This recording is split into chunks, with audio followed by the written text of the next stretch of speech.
Hey everyone, welcome back to the channel. And well, if you're new here, I hope you do enjoy and think about sticking around.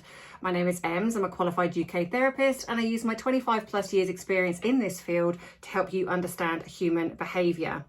So in this video, I'm going to be discussing obviously Harry and Meghan because they are the gift that keeps on giving. And I'm going to do a bit of a deep dive into some of the things that come up for me in the recent video that she did. I'm also going to be talking about that disastrous scone recipe, not just regurgitating what's in the mainstream media, but just doing a bit of a deeper dive.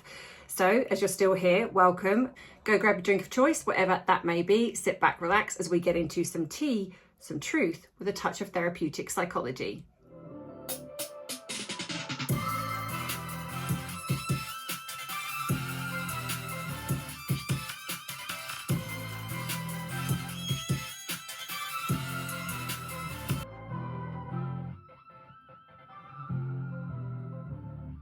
So hey everyone, it just never ends, does it, with these two? And I say these two actually because Harry's gone very quiet, so it was really mainly about her. Shocker. So I'm a bit late to the party. I know it's Wednesday. Normally I do put a video out by Tuesday, but work has been crazy. It's just so hot here, and I am a typical Brit where that's concerned, where I complain about the heat. It's just so hot, no aircon. I have a fan, but it just isn't circulating. And so yes, I'm being a bit of a baby about it, and just sitting in here is so uncomfortable. There's a little bit more of a breeze today, but anyway, you don't need to know my ins and outs of everything, so let's get to it.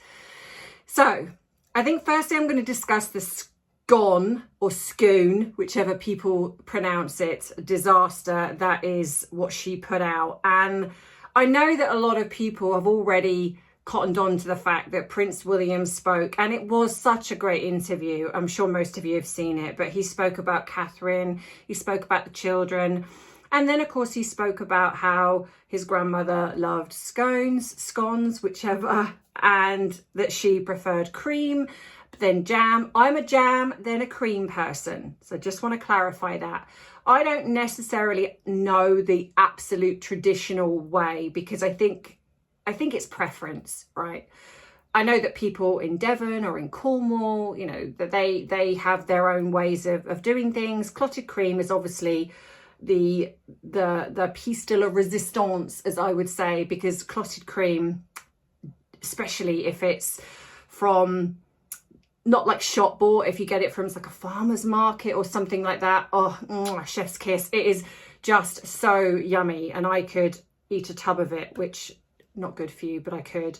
So yeah, so I don't put butter on. I know some people like butter on their scones, but I don't. I prefer just jam, dollop of cream, and then you split it, and it's so you got, it's almost like you got two. I don't put them together. Some people do, some people don't, but again, it's preference.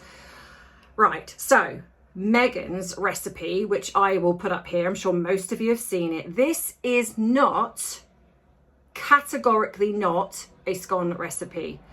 I genuinely do not know what she was going for, because one of the photographs, this one, literally looks like it's a beige hockey puck. It almost looks like we have a thing over here in the UK which is a savoury, well, I mean, maybe it's not necessarily savoury, but it's called a Cornish wafer.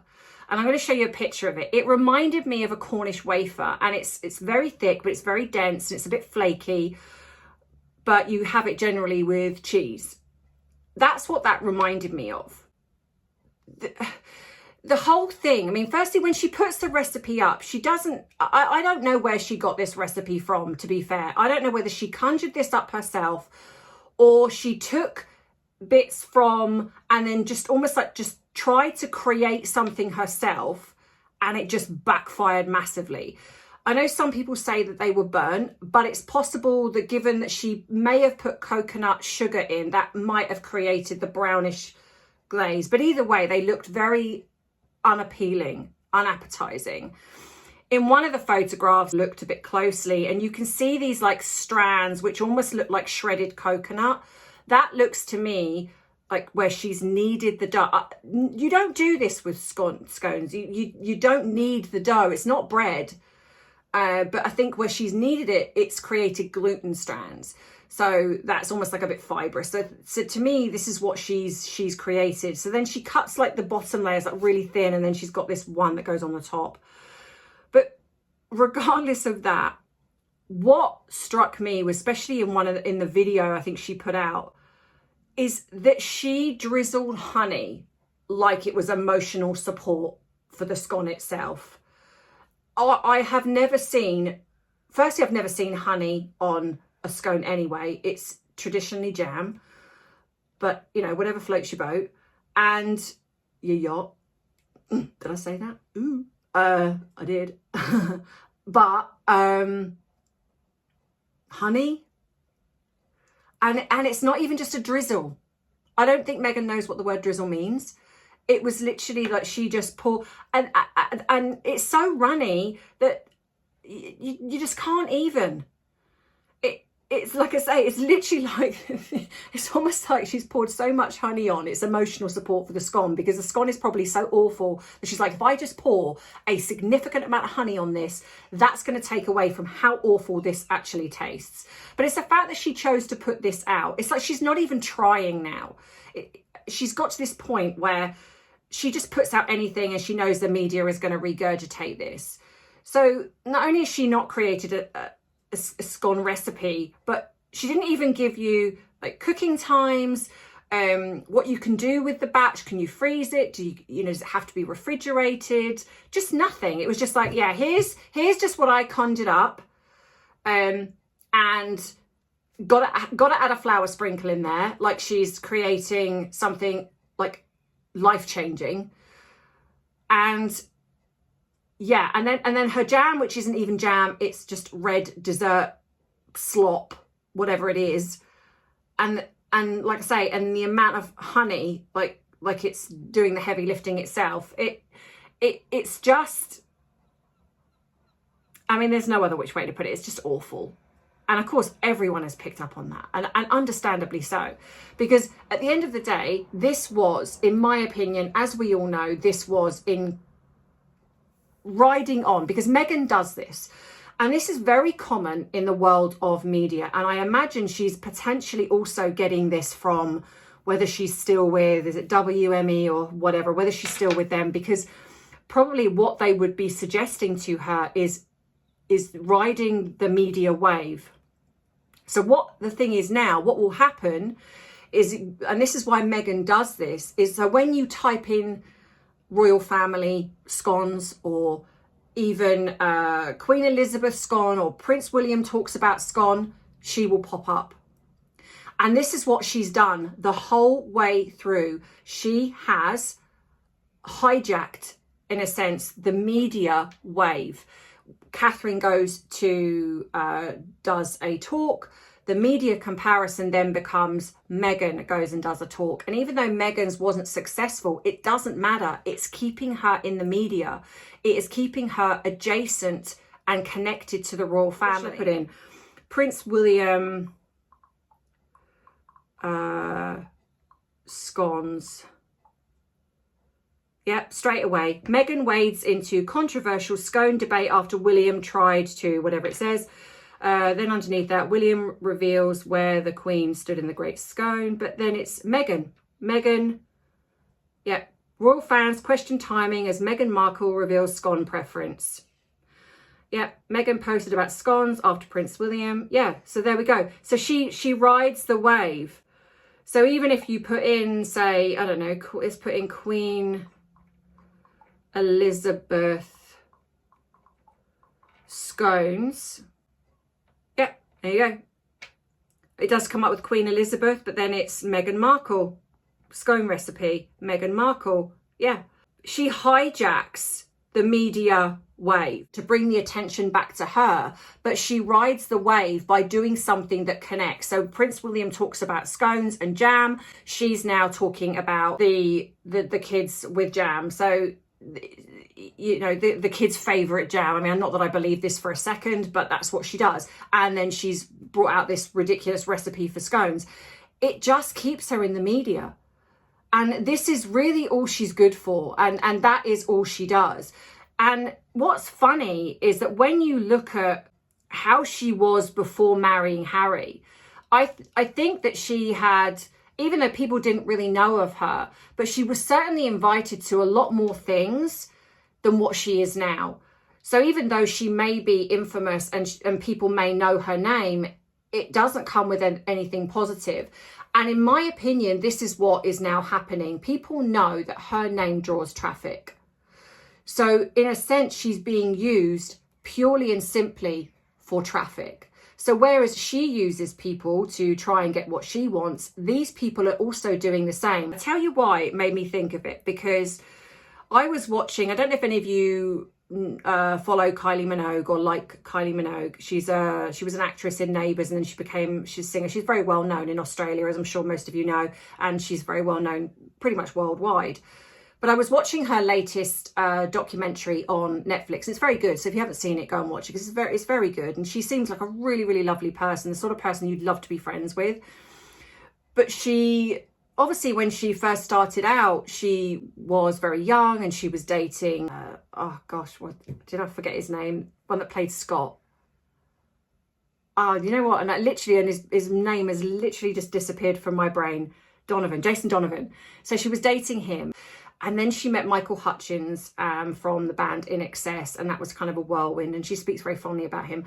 But then when she then collaborated with another singer, and he was being interviewed, and he said, I had a certain following, you know, I was well known in a certain circle, but with that certain circle wasn't well publicized.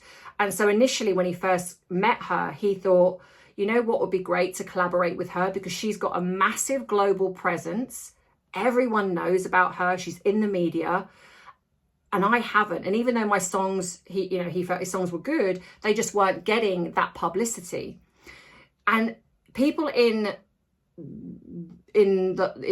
like artists, and this is what they do. And in a way, YouTubers kind of do that too. So if you see a massive YouTuber that's got a massive following, and you'll see a smaller collaborator, they'll collaborate with the bigger channel, because then what will happen generally is that they will then get some of the traffic from that to come on and start bumping up their fan base.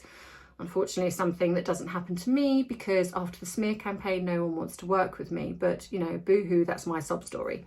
That's what people do. And this is exactly what's happening with Meghan. She hops on to anything to do with the royal family, because she knows that then creates this comparison. So William mentioned scones, Meghan's now put scones out. William mentions jam, sticky fingers, jam sandwiches. She talks about jam. So if you draw up that, you're going to get that. So this is what she does. And people use her now for that. The problem is that unfortunately there comes a point when even your notoriety is hurting. Even if you're getting the attention, if that attention draws away from what you're trying to highlight, that becomes a problem. For example, Meghan in Geneva, even though that drew traffic, because in all fairness, if Meghan hadn't been part of that, would we have heard about it? Cookie Queens, would we have heard about it? Probably not. So she drew the traffic from the media. The fact that Meghan is so disliked that she then harms the very cause that is trying to be spoken about. Another classic example, Invictus. Invictus now, even though they were using the royal family and then Harry to draw attention, and even Meghan to a point, but the fact is now is those two are now hurting Invictus. This is not about the veterans anymore. And if Invictus had if they were using any of the cells in their brain, they would realize that. The only reason I think potentially is they are still in bed with Harry, so to speak, is potentially I'm starting to believe that they're just as shady as Harry. He seems to be definitely involved in some very shady dealings, which is why when the thing came out with Sophie Shandoka, I feel that she exposed something and Harry didn't like that. So he jumped ship because she was like, hang on a minute, I'm starting to notice some things here. And so she pushed back. And what he tried to do was silence her, get rid of her, because he didn't want the truth coming out. And this is what we're now seeing. More and more people are starting to step out of the shadows now and be like, hang on a minute, there's something very untoward here now with Invictus being investigated. That's why they changed from Archie Well Foundation to Archie Well Philanthropies, because now there's no real red tape. When you're a foundation, there's a lot of red tape that you have to adhere to. Suddenly becoming a philanthropy, not so much. So they can then take a bit more control of the money that's coming in. The problem being is that I don't believe there's enough money coming in. So this is why they're broke, which is why this leads me on to the next thing with the penguin video. Now I'm going to put this video up here and I'm going to show you something and then I'm going to talk about it. I am going to break things a lot more further in over on BiteSize Tea. I am going to be breaking down body language and behavior videos over there. So even if I talk about it over here, I am going to be breaking down a bit more over there because, to be honest, it's just easier for me not to have this elongated video. So here's the video. Happy anniversary to and Papa. I love you. Blow them, blow them. Yay! Happy anniversary to And Papa. I love you. Blow them, blow them. Yay!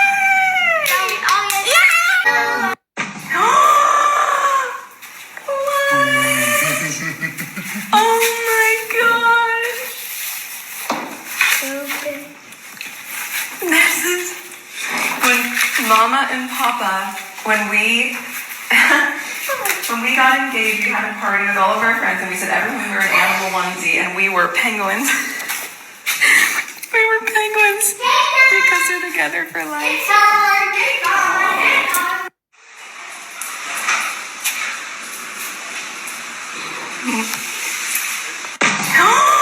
Now, in that video, I've slowed it down a little bit. There are two things that pop up for me, probably more than that, but like I said, I will be dissecting it in a bit more in depth over there. There was no boy. And I actually believe, again, there was possibly some voiceover. Now, I've said before that I think that this is two separate videos. I think that there was a 4-year video. If you literally listen to the voices, there's somebody else in the room, possibly Doria, don't know. And I absolutely do believe this was their 4th anniversary when that footage was taken, potentially. Or they've tried to superimpose 2 voices, but it feels like all I can hear is most definitely a girl's voice. So I think that the first bit where he's carrying the cake with the 4 candles, I generally do think that this was taken on their 4th anniversary, because I also do believe that they met earlier, and I think a lot of you guys do too. Also, as well, as I've said, that, you know, she adds in Papa, and Harry doesn't even say it. The child doesn't even say it. So that tells me there's something not quite right there, because when you're going happy anniversary to Mama, you would automatically say Mama. I mean, even though it's just so weird that she says that. It's very aristocrat, but it's weird because Harry didn't even I think he called his father Pa, not Papa, but William's children say Papa. So I think she's again copied that, trying to affect William and Catherine. I'm sorry, I'm having a hot flush. Now, most people thought, and it could still be that this was to do with the fact that William and Catherine adopted the penguin. But this just didn't fit with me, because I just thought, it's too long ago. This would not really have an effect on anything. I mean, they adopted a penguin called Acorn. And what was funny was that I did think initially, I didn't even see that this was a penguin initially, because it almost looked like an acorn. So it could be. It could be. But again, in the footage, you only see a girl's hand. I'll show that all over there. But then it come out, and I thought to myself, you know what? I wonder, and I was doing a little bit of research on it. I thought, you know what? I wonder if this is her doing that veil threat that she does. We know that when she puts things up on her Instagram, she does these weird threats. And of course, the publishing company is Penguin House. And the whole thing with the penguin suits, you know, to me, it was completely staged. Just happened to have that there ready. None of that, to me, it just didn't make any sense. So I thought, it doesn't make sense. So something's got to make sense here that's underlying, that she could kind of go, oh no, it wasn't that. I didn't think that at all. And then the next day when I was thinking that, because I did put it up on my X, and put it up on X and on Instagram, what came out the next day? This. Meghan's autobiography is still underway or whatever. And I thought, I think that's what that was. I think that was a veiled threat, because we know she likes to do that. And we don't even know, just because there's just a little bit of a in the background, we don't even know that that's even Harry filming. And again, it's very weird how she's done the footage. There's just little interaction. And again, if you're filming something when you supposedly have your 2 children there, even though you only see one arm, and that's the girl's arm, why would you would be filming and showing the children? Because unless you know that you're filming that specifically to go on Instagram, that tells you how orchestrated everything that she does is. Because naturally you would just film normally. You know, if you've got your children there, you would be talking to them, you'd be interacting with them and filming like family footage. But they don't. They always film with that back of the heads, not showing them, purposely situated, purposely hidden, which tells you that everything that she films in these moments are purposely done to go up on Instagram. So then that takes away the authenticity of what she's just created. So to me, I think, again, this was a veiled threat. Now, I know that can seem a bit of a stretch, but given how much I've studied her and watched her and seen what she does, the way she operates, I don't think it is. I mean, it could be both. It could be trying to affect William and Catherine. But to be honest, the fact that they adopted a penguin like years and years and years ago when they very first got married, it just didn't make sense that she would just put this up now. I know they love penguins. I mean, William visited, he does love penguins, but it's like, why now? Why not come out with that earlier on? Why now? And so it feels like it's something more recent, something else. And that's why the Penguin House publisher thing came to mind. Because the other thing as well is that Penguin House have also come out and said that Harry and Meghan are trying to get more money out of them. Apparently, allegedly, they feel that they deserve more royalties. So this could also be a connection to Penguin House, because she's basically saying, I'm ready, because apparently she wanted to do a lifestyle book or a cooking book or something, and they've just gone, nah, we're not interested. But if she's trying to go for this tell-all biography or the post-divorce book, then it could be that she's putting this out as if to say, you know, I'm enticing you with this. There could be something here, hoping that they will pick it up and be like, okay, yeah, we're going to run with that. And I don't know. You guys might think completely differently. You might think I'm completely off my rocker and going mad. And maybe I've been talking about Harry and Meghan way too long, that my tinfoil hat just is stuck on my head and doesn't come off anymore. And that's absolutely fine. You can disagree with me. But this, I trust my instincts, and my instincts tell me that there was something much more to the penguin reveal than just about trying to upset Catherine and William for the fact they adopted a penguin all those years ago. It's like the timing, everything this is just who she is. But as I've said, let me know in the comments what you think. Please go across to BiteSize Tea. Please go and support that channel, because as I've said, that I will be dissecting things over there. Podcast to do with talking about Meghan, that is coming, and that will be going up on here as T&T podcast, but also on Patreon as well, which you'll get the full one on Patreon. So this week, I've just had to wait until I feel a lot better, because the tiredness from surgery has really hit me, and then with everything. So your support would be greatly appreciated. Nothing has to cost you anything. So please support, please join up on the channels that I've got, because they really would help. Hype, like, subscribe, comment, share, all of those things cost you absolutely nothing and would mean the world to me. Please help me to get to my 100k subscribers. I feel like I am stuck on 95k, and I've worked so hard. I really, you know, if you haven't subscribed, it doesn't cost you anything. And if you watch my videos regularly, please subscribe. You can turn the notification bell off. You don't have to be notified if you don't want to be, but I would really appreciate any of you that haven't subscribed to really help me this year get to my 100k, because that would be such an achievement for me. And And it would just mean, yeah, it would just mean so much, because I've been doing this 5 years now, and for the last year, I've been stuck since the algorithm change, and I really could use your support and your help. So if you can, that would be great.